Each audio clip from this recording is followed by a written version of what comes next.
ఈ వీడియో చూస్తున్న వారికి నమస్తే అండి. మన ఛానల్లో ఇన్ఫర్మేషన్ జెన్యూన్గా ఉంటుంది, సో ప్లీజ్ సబ్స్క్రైబ్. ఈరోజు సమాచారం తెలుసుకుందాం. ఉచిత గ్యాస్ సిలిండర్ల హామీ అమలుపై ప్రభుత్వం కసరత్తు ప్రారంభించింది. దీపావళి నుంచి ఈ పథకాన్ని ప్రారంభిస్తామని సీఎం చంద్రబాబు గారు ప్రకటించిన నేపథ్యంలో పౌర సరఫరాల శాఖ కార్యాచరణ సిద్ధం చేస్తోంది. రాష్ట్రంలో 1,55,00,000 గృహ వినియోగ వంట గ్యాస్ కనెక్షన్లు ఉన్నాయి. వీటిలో తెల్ల కార్డుదారుల కనెక్షన్లకు పథకాన్ని వర్తింపజేస్తే ఏడాదికి 3,640 కోట్ల రూపాయలు ఖర్చవుతుంది.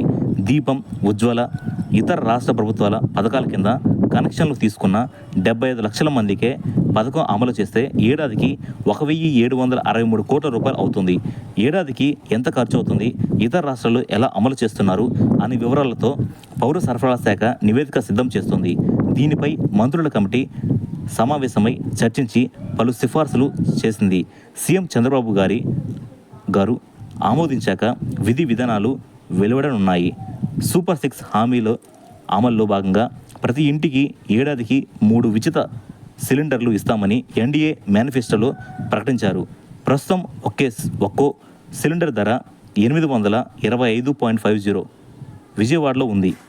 ఏడాదికి 3 సిలిండర్ల లెక్కన ప్రస్తుతం ఉన్న వంట గ్యాస్ ధర ప్రకారం ఒక్కో కుటుంబానికి 2,476.50 ప్రయోజనం లభిస్తుంది.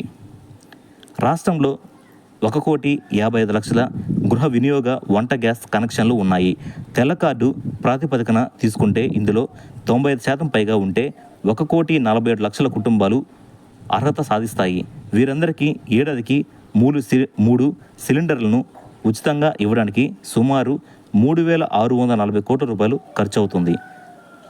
మన ఛానల్లో ఇన్ఫర్మేషన్ జెన్యూన్గా ఉంటుంది, so please subscribe. Thank you.